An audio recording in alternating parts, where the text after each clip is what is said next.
Prinsip di balik penangkapan ikan ada apa aja ya? Tulis, satu, dari yang kita tadi baca semuanya ini. Lakukan saja jika Tuhan yang mengatakannya. Tuliskanlah. Just do it. If God says so. Kalau Tuhan yang mengatakannya, janganlah kita bantah. Kalau Tuhan berbicara, lakukan saja. Mujizat nggak mujizat, berkat nggak berkat. Mujizat dan berkat kan hanya bonusnya. Yang penting taat. Ku yakin saat kau berfirman, pokoknya kalau Tuhan bicara, udah itu final buat saya. Kalau Tuhan suruh saya ngampuni tetangga saya, 7 kali 70 kali dia cari gara-gara. Kalau Tuhan bicara, saya nggak perlu tanya nanti, apakah dengan mengampuni dia, saya diberkati? Apakah dengan mengampuni orang itu berubah? Lalu dia minta maaf sama saya? Enggak tentu. Tapi kalau Tuhan bicara, itu titik bukan koma. Kalau Tuhan sudah ngomong sesuatu, kalau Tuhan berkata-kata, bagi saya itu sudah otoritas. Ingat Sadrak, Mesak, Abednego? Dia tentunya tahu sebagai orang Yahudi, umat pilihan Allah, orang Israel, bahwa tiada Allah lain, jangan ada padamu Allah lain di hadapanku. Bukankah itu yang turun dari Gunung Sinai di tangan Musa 10 perintah Allah? Waktu dia dipaksa untuk menyembah pada patung buatan daripada raja di Babilonia. Tahu apa kata mereka? Dia berkata, raja kami tidak akan sujud menyembah. Dengan polite tentunya, dengan sopan, tapi dia menolaknya. Berarti kamu akan mati. Kamu akan dilemparkan ke dalam api yang dipanasi 7 kali. Lalu Sadrak, Mesak, Abednego cetuskan imannya. Kami percaya. Tuhan kami sanggup untuk meluputkan dan menolong kami di dalam api. Dia sanggup melepaskan kami unharmed, tidak terluka sama sekali. Karena mereka tahu, kalau mereka melakukan firman Tuhan ada kuasa. Tapi mereka juga jaga-jaga. Backup plan-nya di sini. Backup plan mereka bukan murtad. Backup plan mereka bukan begini. Kalau Tuhan tidak tolong kami, maka kami akan berubah setia. Kalau Tuhan tidak menunjukkan mujizat, maka kami juga akan berhenti taat. Enggak, backup plan mereka tetap ketaatan. Dengan segala resikonya. Ini yang mereka katakan. Tapi jikalau Allah kami tidak menolong kami terbakar hangus di dalam api. Raja, baginda yang kami hormati, kami tetap tidak akan melanggar firman Tuhan. Kami tidak akan mencemari kata-kata Allah kami. Jangan ada padamu Allah lain di hadapanku. Kami tetap tidak akan tunduk kepada patung sembahanmu. Wow! Mereka tahu bahwa mujizat dan berkat itu hanya bonusnya. Yang penting kita taat. Karena Tuhan Yesus itu firman. Dia adalah ya dan amin, bukan ya dan tapi. Bukan ya dan jikalau, bukan ya dan apabila. Ya dan amin itu tutup buku. Sebelum terjadi apa-apa di hati sudah konklusi. Tuhan ngomong begini, aku laksanakan. Lakukan saja jika Tuhan mengatakannya. Yang kedua, percayakan kepada Tuhan hasil akhirnya. Jangan lihat scoreboard atau papan skor melulu. Jangan perhitungan sama Tuhan Yesus. Percayakan hasil akhirnya. Kalau Anda tentukan rugi, karena Tuhan itu selalu memberikan kepada kita. Ini firman Allah ya. No eye has seen, no ear has heard, no mind has conceived what the Lord has prepared. Tidak ada telinga yang mendengar, belum ada yang mata yang melihat, dan belum sempat dipikirkan, tidak berani dibayangkan. Hal-hal itulah yang disediakan oleh Allah bagi orang-orang yang percaya dan berharap kepadanya, bagi mereka yang mengasihi Yesus. Wah, kalau saya tentukan kan nanti saya hanya dapat berkat manusia. Tapi kalau saya percayakan, mungkin yang saya peroleh adalah mujizat Allah. Yang tidak bisa kita rumuskan. Siang hari bisa tangkap ikan, besar-besar koyak lagi. Semalam-malaman nggak jadi. Itu juga jalannya baru aja diperbaiki, itu belum selesai, belum kelar, sudah dipakai lagi. Seharusnya koyak beneran. Kata koyak di situ itu untuk menunjukkan seharusnya koyak. Tapi ada tangan malaikat yang memegang sehingga ikan itu tidak keluar dari lubang-lubang jala.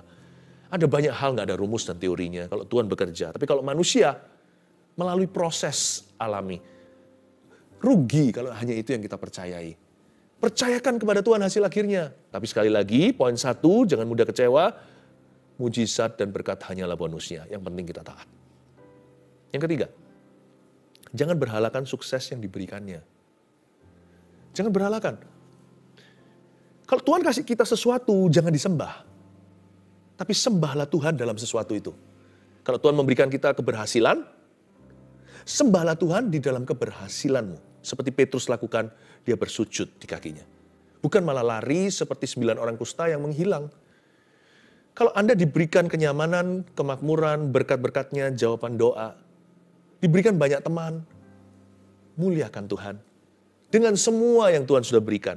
Itu semua adalah alat saja. Itu semua hanya instrumen dan kendaraan. Sumbernya adalah Tuhan. Tuhan memberi, Tuhan mengambil, terpujilah nama Tuhan. Jangankan diberi, diambil aja terpujilah nama Tuhan. Diambil aja, puji Tuhan. Apalagi kalau dikasih. Jangan berhalakan sukses yang diberikannya. Kalau Anda diberi sukses hari ini, janganlah lupa siapa yang memberinya. Sebab orang yang tidak memberhalakan suksesnya ketika diberikan kepadanya, orang itu akan mengalami sukses berikutnya. Seperti pepatah firman yang berkata bunyinya begini, Tuhan menuntun kita dari kemuliaan kepada kemuliaan. Dalam bahasa Indonesia begitu, dalam bahasa Inggrisnya from glory to greater glory, from glory to glory. Arti sesungguhnya dari kalimat itu begini, Tuhan yang menuntun kita dari satu kemuliaan, lalu Tuhan lihat, apakah kita mencuri kemuliaan atau tidak, atau tenggelam dalam kemuliaan itu lalu lupa Tuhan. Kalau enggak, Tuhan akan tuntun kita kepada kemuliaan berikutnya, yang notabene lebih besar. From glory to glory, dari kemuliaan pada kemuliaan. Untuk menjadi serupa dengan wajahnya, serupa dengan anaknya, yaitu serupa dengan Yesus Kristus. Be Christ-centered in your success. Tetaplah berpusat pada Kristus di dalam suksesmu. After all, bukankah semua sukses kita itu untuk kemuliaannya? Kalau semua adalah untuk kerajaannya, semua untuk kemuliaannya, buat apa kita berhalakan, ya kan? Bukankah kita ini hanya steward atau manajer saja? Manajer kasih karunia, kita semua ini hanya hamba. Inilah yang kupunya, hati sebagai hamba, itu aja. Yang mau taat dan setia padamu Bapa.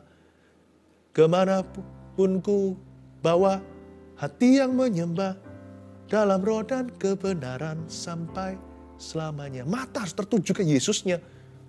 Jangan lihat tangannya, tapi lihat wajahnya. Di wajah itu ada mulut yang mengucapkan firman dalam hidup kita. Pandanglah dia. Supaya kita bisa dibawa kepada sukses berikutnya. Dan lebih dari sukses saja, supaya Tuhan bisa memberi kita tujuan. Tuhan bilang, tujuanku itu bukan ikan-ikan ini yang kau jual di pasar, kata Yesus. Tujuanku adalah ini, kau akan menjadi penjala manusia. Tujuan akhirku bukan supaya kamu bisa kaya raya, tapi supaya kamu bisa kaya dulu. Kamu bisa kaya dulu dalam perbuatan baik. Kamu bisa kaya dulu dalam kemurahan hati. Tujuanku adalah supaya kamu menjadi bendahara kerajaan sorga di atas muka bumi. Kamu punya banyak teman, tujuanku kata Tuhan dalam hidup kita, bukan supaya kamu jadi populer, tapi supaya kamu jadi teladan bagi teman-temanmu. Ada harga yang dibayar, mungkin berkurang sedikit ketika dirimu sungguh-sungguh, tapi nanti akan dimultiplikasikan, karena yang mengikutimu adalah orang-orang yang sungguh-sungguh mau hidup benar di hadapan Tuhan. Luar biasa.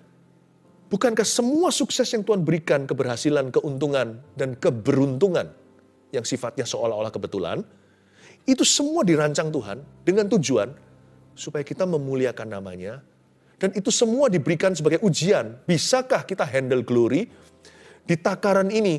Bisakah kita handle kemuliaan di level yang sekarang ini? Kalau bisa, Tuhan akan tunjukkan berikutnya dengan senang hati. Tuhan sudah Tuhan nggak pernah hemat sama kita, nggak pernah tahan-tahan. Seolah-olah Tuhan nggak sabar untuk memberikan kepada kita karya berikutnya. Tuhan itu rindu memakai kita dan memberkati kita lebih daripada kita rindu untuk dipakai dan diberkatinya. Tapi Tuhan uji kita dengan sukses yang sekarang, kemuliaan, keberhasilan. Buat kita sombong nggak? Buat kita congkak nggak? Sejauh apa kita itu takut ketinggian? Dibawa Tuhan ke sebuah ketinggian, nanti jangan-jangan jatuh dalam dosa seperti Lucifer. Karena sombong pangkal jatuh. Nah Tuhan uji kita. Tapi kerinduan Tuhan adalah menunjukkan kita glory berikutnya. Dan juga membawa kita pada tujuan yang lebih tinggi. Semua yang Tuhan berikan itu dengan satu tujuan. Untuk memakai hidupmu bagi kerajaannya. Jangan berhalakan sukses yang diberikannya. Prinsip di balik mujizat penangkapan ikan apa aja? 1, 2, 3. Lakukan saja jika Tuhan yang mengatakannya. Katakan amin. 2. Percayakan kepada Tuhan hasil akhirnya. 3. Jangan berhalakan sukses yang diberikannya. Mari mata kita tertuju pada Sang Pencipta, Sang Pembuat mujizat, dan bukan mujizatnya.